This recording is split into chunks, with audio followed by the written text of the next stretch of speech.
This is part two of an interview with Shadi Hamid of the Brookings Institution about his new book, Islamic Exceptionalism: How the Struggle Over Islam is Reshaping the World. So let's look at a case study that you look at in the book. Of course, everyone remembers that only a few years ago there was all this hope about the Arab Spring, and I'm sure you would say some of the hopes were naive hopes that we were going to see something that looked exactly like American democracy in many Muslim nations overnight. But the hopes were by and large, for the most part, dashed. And one of the most interesting examples to me is Egypt. And because, just to review, there was grassroots revolution. There was, through election, the ascendancy of an Islamist regime. The President Morsi was elected.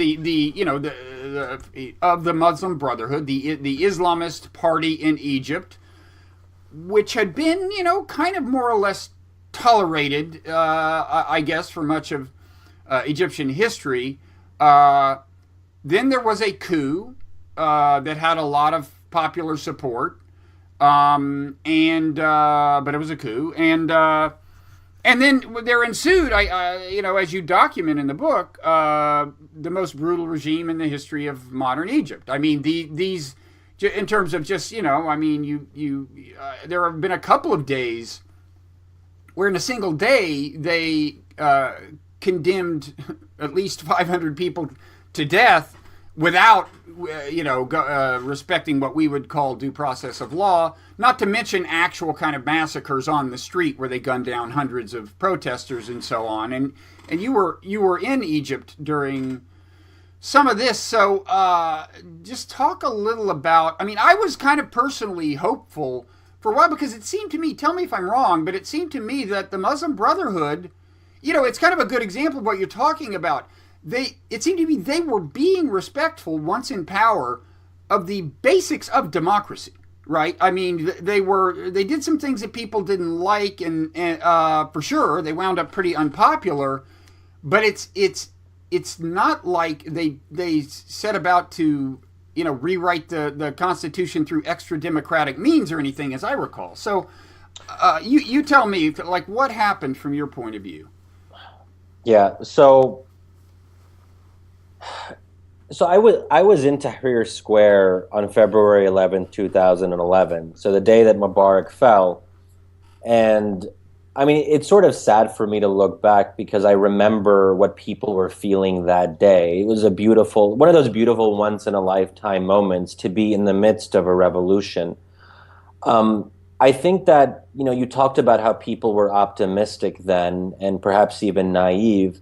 I think one problem in how it was covered was, again, I think there was a lot of us as Westerners projecting our own desires and hopes on these movements. Oh, look, those are English-speaking, technologically savvy Twitter users who say things that sound vaguely liberal, whatever, all those sorts of things. And it goes back to this issue of not being able to take the power of religion seriously. And that's actually like a bigger theme in my book, is I want to bring religion back, in a sense. I want people to not always dismiss religion and say people becoming more Islamist or more religious or more conservative is a product of weaknesses in other parts of their lives. So if they're unemployed, or if they are poor, or they're angry about something, that religion is a kind of crutch. Maybe people decide to be religious because they want to be religious.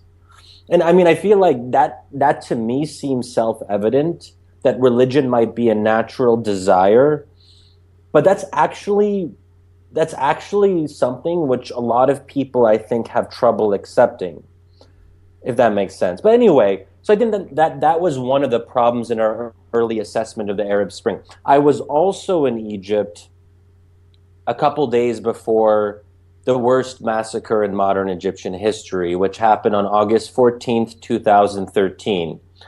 I was there until August 12th, so I left 2 days before it happened. And of course, no one really knew exactly when the massacre would happen.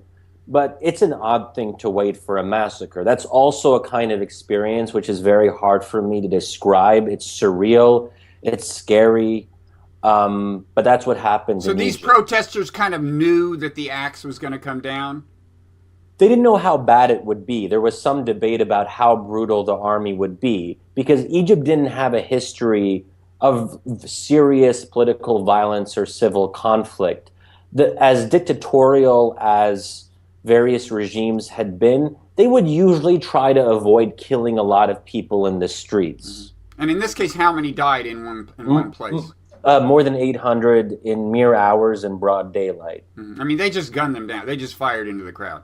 Yes, yes. So, so that happened, and that actually sort of led to a puzzle for me because I was trying to make sense of how is it possible that millions of people who said they believed in democracy could turn against it so quickly and support not only a coup, but a massacre of their fellow countrymen. And there's also a personal aspect as well, because I mean, I'm born and raised in the U.S., but my parents came from Egypt, and my relatives in Egypt supported the massacre by and large. They actually, in some cases, openly cheered it on, and there was this kind of bloodlust that I saw with people who are dear to me, who I care about, my family. That's a very weird thing to make sense of because as far as I knew, they were otherwise good people. So it's kind of the age-old question, how do otherwise good people do evil things or support evil things? And had they supported the revolution but not supported the Muslim Brotherhood in the election?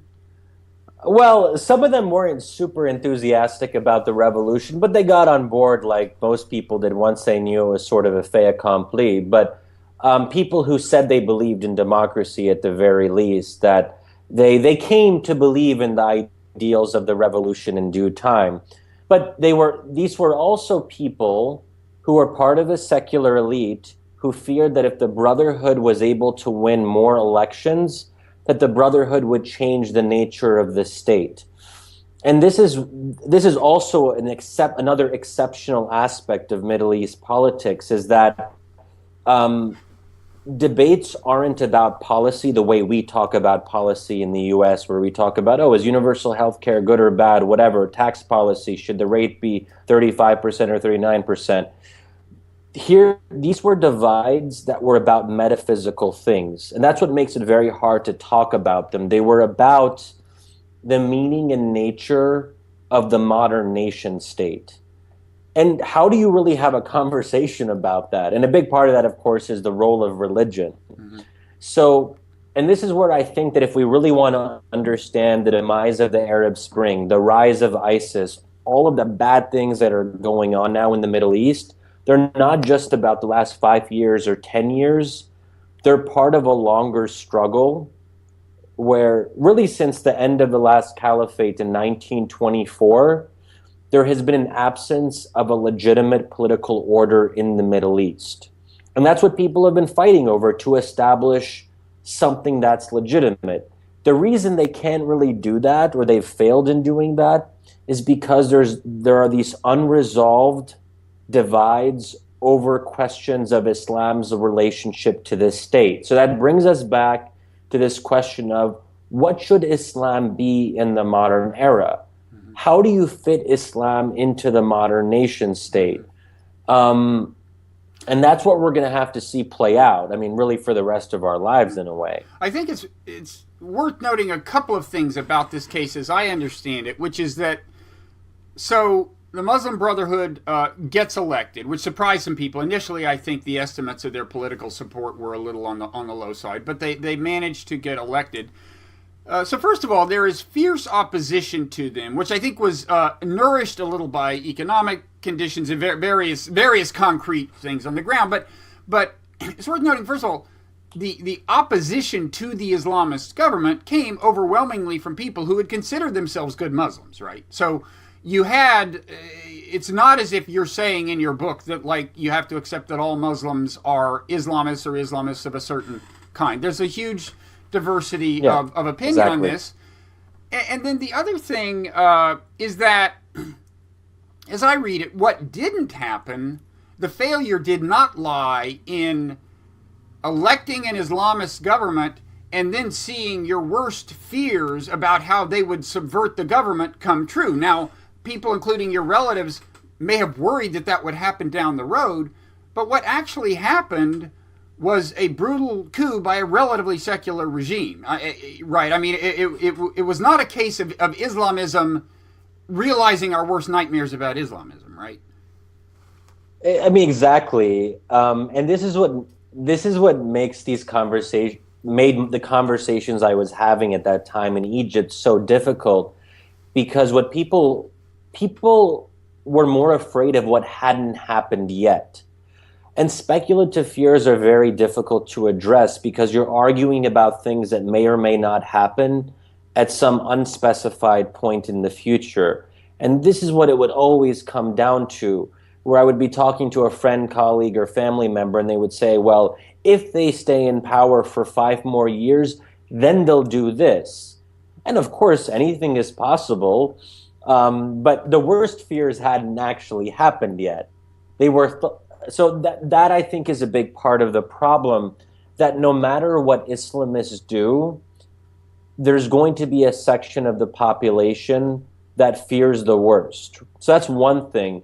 But I would also say that the Sisi regime, so General Sisi is the one who staged the coup and then came to power afterwards. And it's not as if he is a secularist. He is someone who believes that Islam should play a prominent role in public life. He just disagrees on what that role should be exactly. So this is also an interesting thing. People who are secular in quotation marks in a conservative country like Egypt, these are not people who are arguing for separation of religion and politics. They're arguing maybe for a little bit less religion and politics, or maybe not going as far as Islamist parties might want to go. But there isn't really a strong constituency for Western-style secularism in countries like these, which again, so it's not just about Islamists. It's about whoever is elected in these countries is going to have to be responsive to conservative sentiment. Mm-hmm. And that means that even if you are secular, you're going to have to learn the language of religion, and you're going to have to be comfortable with religion in public life if you want to keep on winning elections. Yeah, although, I mean, as you say, Sisi had, I guess, ideological disagreements with the Muslim Brotherhood, but it's not as if, leave aside the question of whether they were going to try to subvert the Constitution. It seemed to me not as if they had all that persistently pushed even what we would call a conservative religious agenda. I mean, as I vaguely recall, there was something they did that really antagonized people. I forget if it was about abortion or what it was about. But then they kind of backed off when they got blowback, right? I mean, they were acting like you want a democratic government to act in that sense, that they'll see how much they can get away with in terms of pushing their agenda, but they're not going to do it by force, and they're going to back off when they have to. So look, they had a very majoritarian conception of democracy. They weren't really respectful of the minorities that disagreed with them. I'm not talking now about religious minorities, but electoral minorities. So whether it's liberals, nationalists, whatever, they believed that because they had several democratic mandates, because there wasn't just one election, but several, that gave them the right to railroad, essentially, some of their proposals. And they introduced articles in the Constitution which liberals and secularists found to be threatening.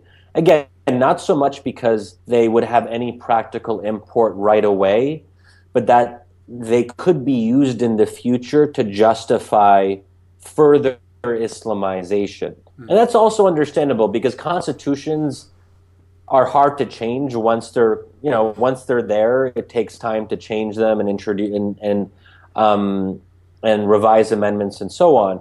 So there were legitimate fears that this new constitution would pave the way for further Islamization. But again, it raises a question: if there are enough people in a country who believe the constitution should reflect their Islamic ideals, then should those ideals be reflected or not? So I mean, yeah. Okay. So, let's see where to go for this. So, well, actually, there's one thing I've been curious about. What do you think would have happened? I don't know if the United States had the leverage to forestall the coup, like if we had seen it coming as we should have and maybe did, and said to Sisi, no, we will totally pull the rug out from under you in terms of aid and in terms of arms and so on if you do this. Let's just do the thought experiment. If the U.S. had done that, and I think there was a time when certainly we would have assumed that the U.S. had that much leverage with a state like that in the Middle East, with a state that we had that relationship with. What do you think would have happened? I mean, there were parliamentary elections not that far in the future, as I recall. I mean, yeah, that's right. So there could have been some feedback. Was your sense that, hey, if we can hold off this coup, things may work out all right, or did you think that things were just hopelessly messed up? I think it would have been much preferable to not have a coup. I think. Coups against democratically elected governments have a pretty bad history. But you also don't want to set a precedent in a country like Egypt where the idea of military intervention becomes normalized. That whenever you have a government you don't like, the military comes in and acts as the guardian of the state. And that's what I fear has happened. That precedent has been set. And, by comparison, when that precedent was set in Turkey, it took almost 50 years to sideline the military. So these are things that can have major implications really for decades to come.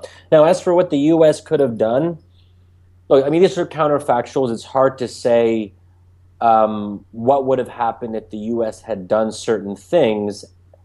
I think they should have started sending very clear messages to the Egyptian military well before the coup was happening.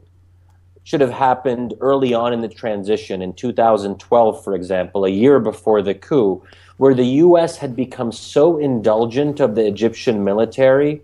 Whenever the military would would it impose its ideas on the transitional process, the U.S. would say, we don't like that, but we're going to kind of let it go forward.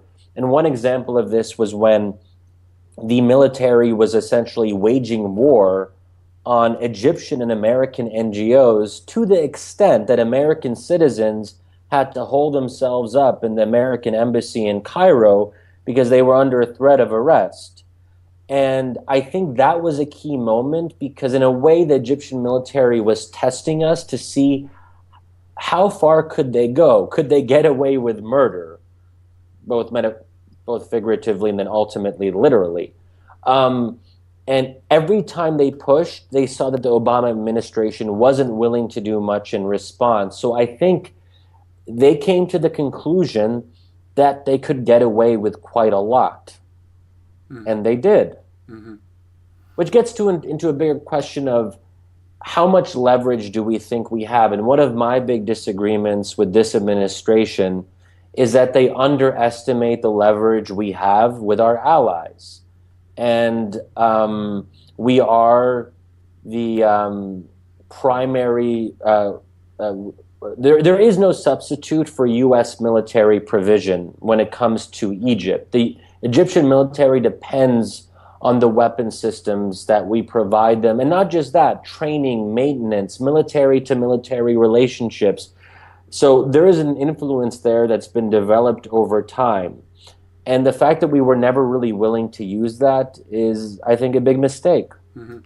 As long as we're talking about American leverage with allies in that region, let me quickly ask you a question about Syria that grows out of just reading things you've written about Syria. And then after that, I want to move and talk a little bit about ISIS. But the question about Syria is this. I know that your position is we should have been more forceful in intervening on the side of the rebels in one sense or another. Whatever degree of intervention you're talking about. It seems to me there's another kind of thought experiment you could do, the opposite thought experiment, which is suppose the U.S. at the beginning had said, no, we don't want the rebels armed. Suppose they could have envisioned that this is going to lead to a civil war that'll kill, tens if not hundreds of thousands and lead to millions of refugees and all hell will break loose. It would be better on balance if the regime brutally cracked down, killed a few thousand people, but you wouldn't have the maelstrom that we have now. Suppose they had thought that, and they had said, so let's don't arm the rebels, and let's make sure that our allies like Saudi Arabia, I guess Qatar, Turkey, whatever, don't arm the rebels. What do you think would have happened then if there had been no external provision of arms? Just like a brutal crackdown, and that would be it?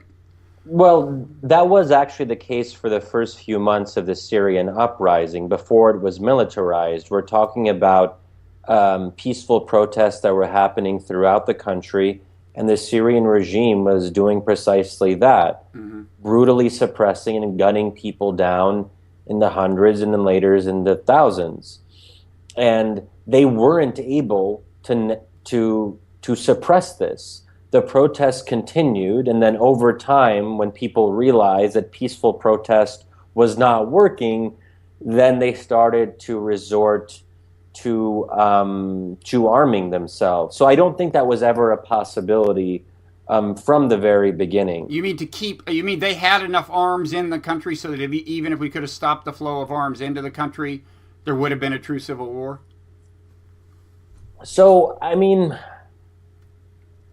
it's unclear how we would have prevented any arms from getting in. I mean, first of all, our allies certainly would not have been on board with that. And I think it would have been... that's why I was assuming the kind of leverage you suggest we may have. But anyway, maybe it would have taken a lot. There's no need to get deeply into whether we have it or anything. Yeah. It's just a... But I guess, like, I would be... That would seem to me to be a problematic use of our leverage. Look, I don't want to.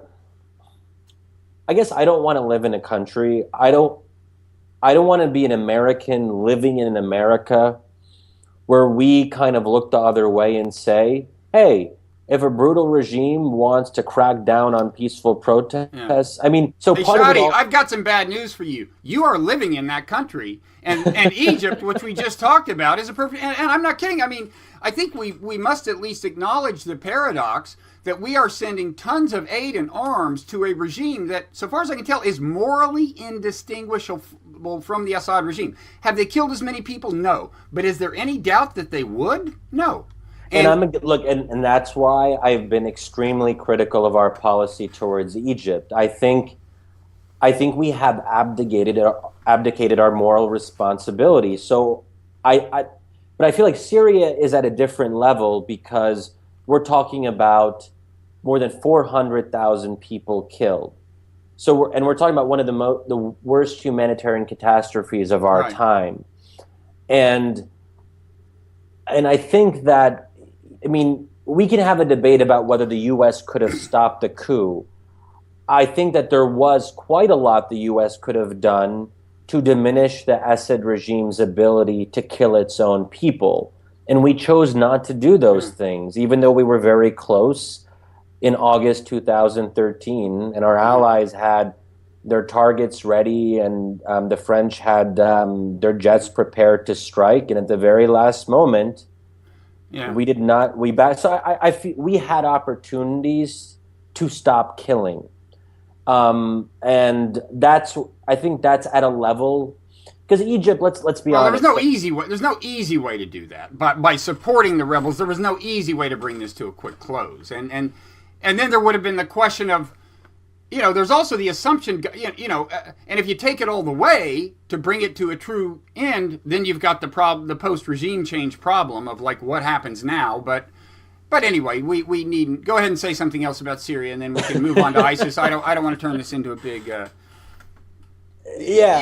the main point I was making was maybe there was another way to avoid the 400,000 deaths. That has its morally unsavory side, but let's face it, it's morally unsavory any way you look at. There seems to have been no easy fix. But anyway, so go ahead and give us your final word on Syria. Well, maybe I would just make a broader point that maybe applies beyond Syria, including to Libya, is the lesson we should have learned from the Iraq War is that the day after matters, right? But it's also a little bit odd to me that despite supposedly learning that lesson, we've thought so little about the day after in Libya or Syria, and we almost use the day after as a reason to not get involved in the first place, where I think the preferred approach would be to say, okay, let's intervene in Libya as we did, but let's also have a serious post-conflict stabilization plan. And that to me is one of the major lessons of the last few years. And the response I usually get when I say that is, well, the American people have no stomach for those kinds of long-term entanglements. And I think we as a country have to have a serious conversation about that. And I think nation building should be revived as a not so negative term. When did nation building become a bad thing? I think when it failed several times in a row, Afghanistan, Iraq, but I think that's the answer is negative feedback is why. But you may be right that there's a way to do it. We haven't demonstrated that we know how to do it. But Iraq was a disaster because we went in with a full-scale invasion with more than 150,000 troops under false pretenses. To me, that was the mistake in Iraq. It's not that nation building didn't work out, and that means nation building never works out. It's that the initial premise was faulty, and that we should never do that again. But in a case like Libya, where I think it was justified and where it wasn't a full-scale invasion, so I think there's also a middle ground. It's not as if it's between full-scale invasion and doing nothing. But anyway. Yeah. Yeah. Well, let's move on to ISIS. Now, I gather that one thing you want to say to people, I mean, we've already established that, the people at ISIS, given, you might say, the diversity of legal interpretation in the history of Islam, they can point to a guy a cleric who lived 7 centuries ago and had this interpretation. And there's something they can point to, and they can use, even though his was not a mainstream interpretation even then, and they can use his prism for looking at the Quran and the Hadith and so on. So they can make a kind of claim to Islamic legitimacy, even though it's not a mainstream claim. There's that, and I think one thing I think you want to emphasize is that we shouldn't underestimate how religious some of these people are. Now, probably not all of them, because there's been this symbiosis with Baathists from the Saddam Hussein regime leftovers, and I think their motivations may vary, and some of them may be relatively secular in outlook. But I think you'd emphasize that some of these people, you got to certainly the recruits, the people they bring in, feel infused by and large with religious motivation.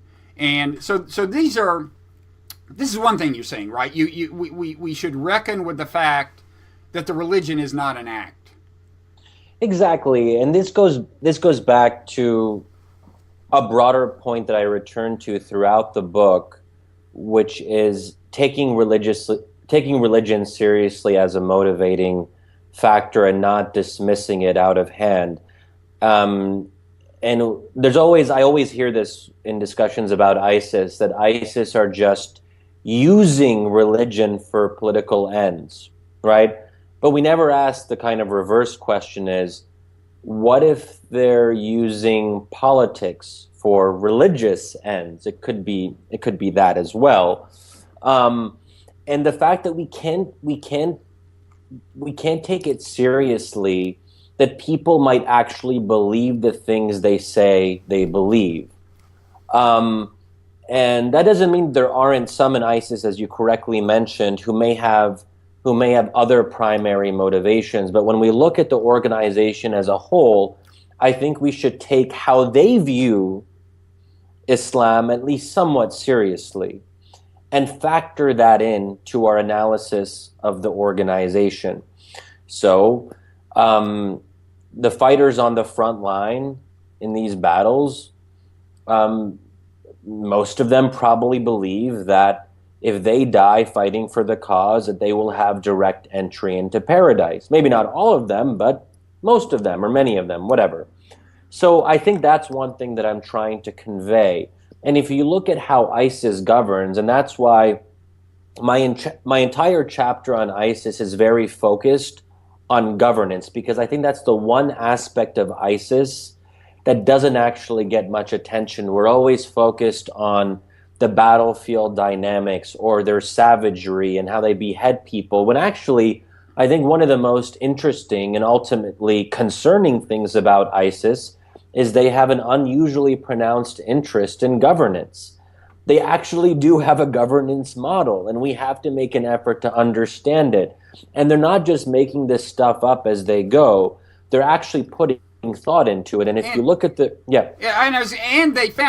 and they moved into a vacuum in the sense that there was a certain amount of chaos. It's kind of like the Taliban in Afghanistan. When you have these situations where governance has largely broken down, you have civil war, whatever, then that's kind of, easy pickings for somebody who actually can figure out a way to govern. Exactly. And this is where we have to look. So you need two things, I think, to understand the rise of a group like ISIS. The ideology and religious components are important, as we've talked about. But also, that by itself isn't enough, because if you had a strong state and there weren't governance vacuums, then ISIS wouldn't be able to gain much traction because there wouldn't be anywhere to really govern, right? But when you take the religious component and mix that with failures of governance and the fact that you have wide swaths of ungoverned territory, that's where you have a perfect storm, and groups like ISIS are able to be very successful in what they do. So that's one. But in terms of their governance project, which as I said deserves more attention, there are somewhat elaborate institutional structures. There are interlocking Sharia courts.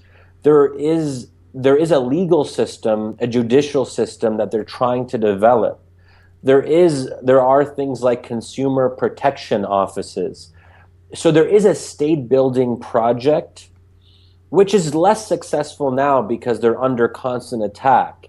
And it's hard to govern a state and to state build when there are airstrikes that are targeting you pretty much every day. But that to me is the real legacy of ISIS, that even if ISIS is destroyed tomorrow morning or a year from now, they have set the gold standard for extremist groups. They are saying that it's not enough to just blow things up. Al-Qaeda was good at that. They weren't as good at presenting and governing alternative after they bombed things. ISIS has been much more focused on that. So my concern is that really for the rest of our lives, we're going to have a situation where whenever there's an ungoverned piece of territory, your local extremist group is going to think to itself, oh, ISIS set the standard. Why don't we try to establish our own little mini emirate or mini caliphate? You can't undo that. So when people say, well, yes, we'll eventually destroy ISIS, fine. But you can't undo history. You can't undo what ISIS has shown to be possible. Yeah. Well, this is why I was wondering about ways you could have prevented a true civil war in Syria and the ensuing chaos. And maybe what we both agree on is, well, no, we might not agree on even that. But either prevent it by even if in a kind of a coldly calculating way, or figure out a way to bring it to an end and have a plan for the aftermath. Those are probably the two most appealing alternatives. So, another thing ISIS has going for it is ethnic sectarian rivalry, sectarian antagonism, right? They are a Sunni movement. I'm interested in your view on how we should interpret sectarian conflict, because on the one hand, in the course of prosecuting a war against another sect, people do invoke doctrinal differences, and they do call the other side an apostate or whatever. That's true. But it's also true that often, if you trace the roots of the conflict, there are also more political and economic kinds of tensions? You know, whether it's like the position of Shia in Lebanon, socioeconomically, traditionally, or in Iraq, the way, the effect of the American invasion in kind of suddenly empowering the traditionally relatively powerless Shia and making the Sunni feel marginalized. So, I mean, it seems to me, you know, a good example is kind of Northern Ireland. I mean, people think of that as religious, but most Christians don't think, well, that was a doctrinal dispute. No, it had a lot to do with socioeconomic tensions, right, and political and relative access to various kinds of political power and so on. So I'm just curious in your view on to what extent we should take sectarian conflict as religious in the doctrinal kind of sense, as opposed to religion being more of like an ethnic marker, as sociologists put it. So I guess I would say that I would question the very idea that we can separate between the religious and the political, or the sacred and the profane. It's very hard to isolate these different variables, because as life is actually practiced in much of the Middle East, religion and politics are endlessly intertwined. So when you talk to someone who is in an Islamist movement, whatever Islamist movement it might be, they'll have trouble telling you where religion ends and politics begins. And even the very fact that we can separate and have these different categories is itself a kind of post-Enlightenment construct that may not be applicable to other regions or other religions, which takes us back to this issue of exceptionalism. But that's where I think it's really hard to talk about sectarianism and say how much of it is about power politics, how much of it is about a Saudi-Iranian divide, how much of it is about a more kind of ethnic marker, as you said.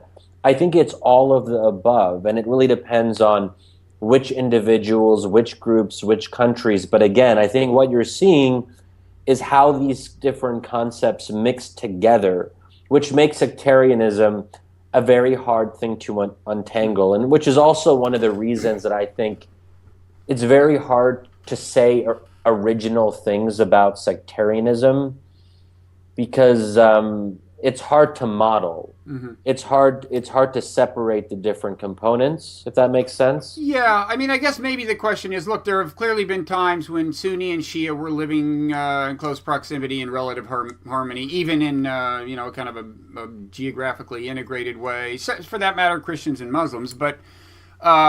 And then there are times when they aren't, and there are times when it changes from one to the other. I mean, the claim is that there was much more in the way of Shia-Sunni intermarriage, for example, in Iraq and various places at one time than there was. So what? I mean, I guess I'm saying, so it doesn't seem to be quite, the conflict is not kind of, or at least the intensity of conflict is not doctrinally determined. So the question is, what happens to change things when things get worse? So look, I would say this. So when I was growing up in the American Muslim community in Bryn Mawr, Pennsylvania, I don't really remember thinking about myself as Sunni or Shia. Right. And I remember I'm trying to remember when, but this happened to someone recently where someone asked me if I was Sunni. And I found that to be a very weird question to ask someone. And that's not how a lot of us self-define. And in that sense, it's a kind of manufactured identity. But manufactured identities can become quite powerful and lasting. So you're certainly right. 10 years ago, the Sunni-Shia divide wasn't particularly pronounced. Mm-hmm. In Iraq, that's not necessarily how people self-defined 20 years ago, right? Mm-hmm. But now it is. And it's unclear to me how you go back to the way things were before.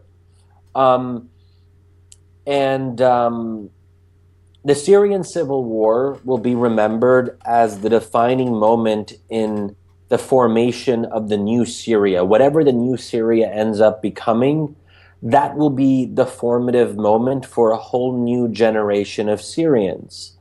And a very big part of that is the sectarian divide. So can you really undo that? Mm-hmm. You can try, but I think in some ways it's already embedded in this new reality. And that's why I'm not very optimistic. But you're certainly right that we know for sure that it's not primarily a doctrinal issue, because if it was, then it would have been a bigger issue 20, 30, or 40 years ago. But what happened is that the political context changed. There was civil war in two very important countries, and that scrambled people's sense of self, Right. their sense of identity. Right. I mean, I'm reacting partly to, like when there's a big sectarian flare-up or something, and I know this happened within the last 18 months or so.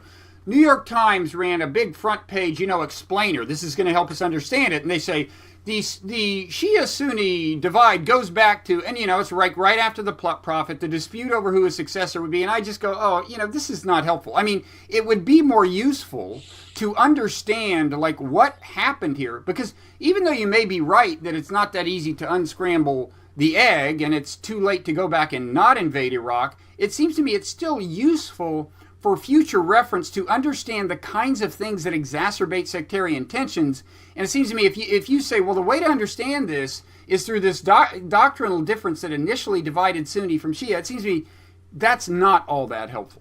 But let's say that you're angry about the repression of the Assad regime, and you're a young Syrian Sunni, and then you think to yourself, well, okay, Assad is part of a different sect. Okay, then you draw a link between the fact that he's from a different sect and he's brutal, but also you can look at it from a Shia standpoint, say in Iraq, or any place where Shias have been persecuted. And if you are a young Shia person who's angry about the state of affairs, you can draw on things that happened almost 14 centuries ago. And that's where history does matter, because these ideas and grievances have resonance and people can very easily draw on those things. So, for example, the fact that the Prophet's grandson, Hussein, was murdered, was assassinated, and his followers were massacred by one of the early caliphs. Mm-hmm. In the early period of Islam, you can look back at that and say there's a sense of grievance. How is it possible that a Sunni caliph could kill the Prophet's grandson? And that can be a very powerful motivation, even though it's quite remote from a historical standpoint. I mean, on the other hand, whenever ethnic groups are put in a zero-sum situation and maybe one has more power than the other, represses the other, whatever, whenever they perceive their interests to collide, they always manage to come up with good rationales for killing the others, right? I mean, in a strictly racial context, it might be ideas about racial supremacy, or it might be, people are very good at just pointing to the past wrongs of other groups in general. They can, so, I mean, this is a very hard question to settle empirically, so I don't know, there's probably no point in debating it or anything, but I think there's, in a way, this gets to another question I have about all of this. There have been these arguments about, well, is this ISIS really Islamic? And my own view is, look, if people say they're Christian or they're Muslim or whatever, I just take their word for it. That's not really the question. But there's also the question of kind of how intense a role religious belief plays in conflict, and you want to say that some of us are underestimating it, and that may be true too. But I guess it seems to me, in any event, whatever the truth about these various kinds of issues, the most important thing to understand is that these levels of hostility and violence and so on, they vary from time to place within Islam. And the most important thing is to try to, something must have changed when things get worse or things get better. And it seems to me, whatever intrinsic properties of Islam there may or may not be that feed into the problem, the main thing is to try to do the empirical work and ask ourselves, well, what makes things better and what makes things worse? Do you see what I mean? It's like, in other words, In other words, whatever Islam is, if you even want to speak of it in such, monolithic essentialist terms, which is a whole nother argument, whatever it is, that's the one thing we can't change. I mean, we can change manifestations of any religion if those manifestations are responsive to events in the real world and conditions in the real world. So it seems to me that's what we should focus on. Do you see what I mean? Yeah. So what I would say on that is, and I guess this gets to the question of, okay, if Islam is distinctive, then what does that really mean going forward? Right. And I think part of it is to come to terms with that reality that Islam may continue to play an outsized role in politics for the foreseeable future, and we should kind of give up on this hope of thinking that we can transform a religion or a civilization or get involved in internal theological debates which people outside the faith are not well equipped to really get involved in, right? So which is why I don't like it when Secretary Kerry starts essentially giving fatwas about whether ISIS are real Muslims or not. And it's funny. It's funny when I said that, except he actually did that. Right, I know. And I mean, if there's anyone whose word is not going to be accepted by the people whose interpretations we're concerned about, right? The people who might actually join ISIS, it's a guy who looks like John Kerry. And I mean, I agree. And, this is why, well, go ahead and say anything else you want to say. Oh, yeah, sure. I was going to say that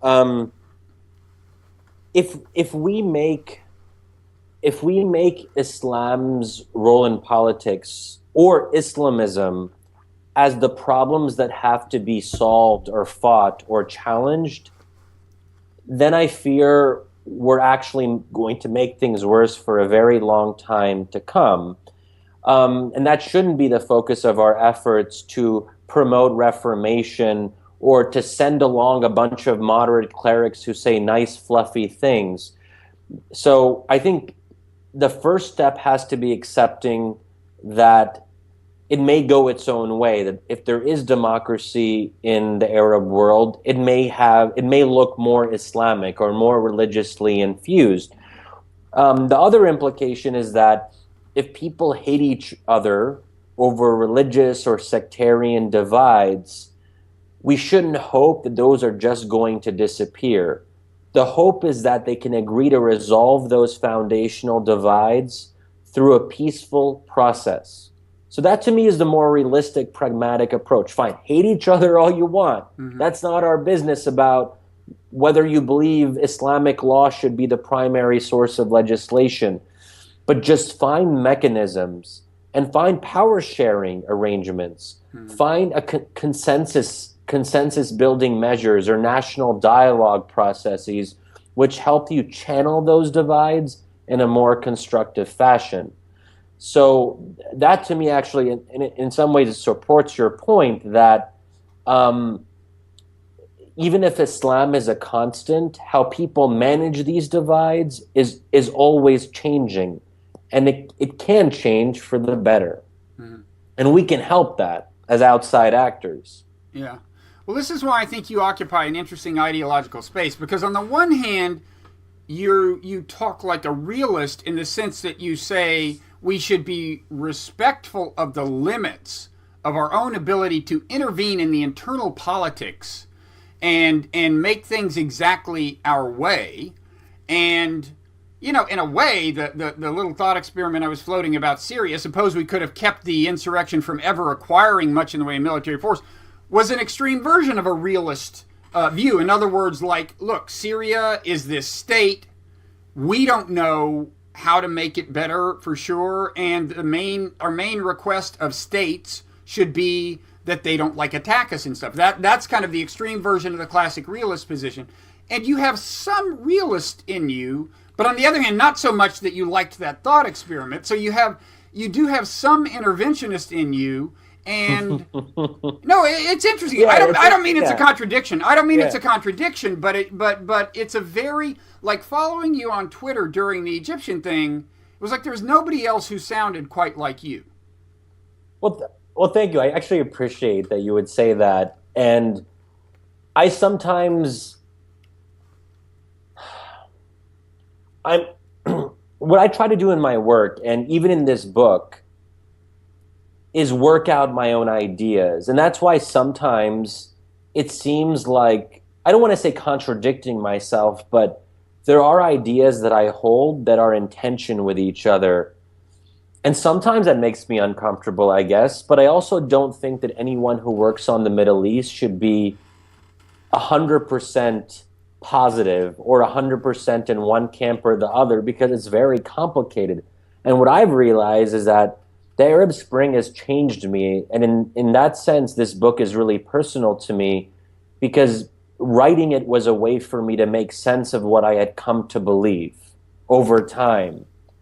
The Arab Spring and its failure has given me a darker perspective on human nature. I think I am a more pessimistic person, not just in how I view politics, but maybe even in a personal sense. I just don't have as much faith in us being good, I guess. I don't want to get into all that, but so maybe there is a little bit of realist in me. I'm not usually called a realist, so it's interesting. I know, but there is a little of that, and it may be more pronounced after the Arab Spring. I don't know. Yeah. So, well, thank you. You know, we don't. This is about the longest I've ever gone on, but I'm so interested by the book and the conversation. We'll probably wind up dividing this into two parts and running it into in two sections. But it's a really interesting book, Islamic Exceptionalism, and there's a lot we didn't get into. You get into Turkey, the Turkish model. You get into Tunisia. You even do a little analysis of the the Protestant Reformation. There's a ton of stuff in here. The subtitle is How the Struggle Over Islam is Reshaping the World. So good luck with it, and thanks again. Well, Bob, thanks so much for having me. I really enjoyed the conversation as always, and to be continued. Yeah, I hope so. Take care. Great. Bye-bye. Bye-bye.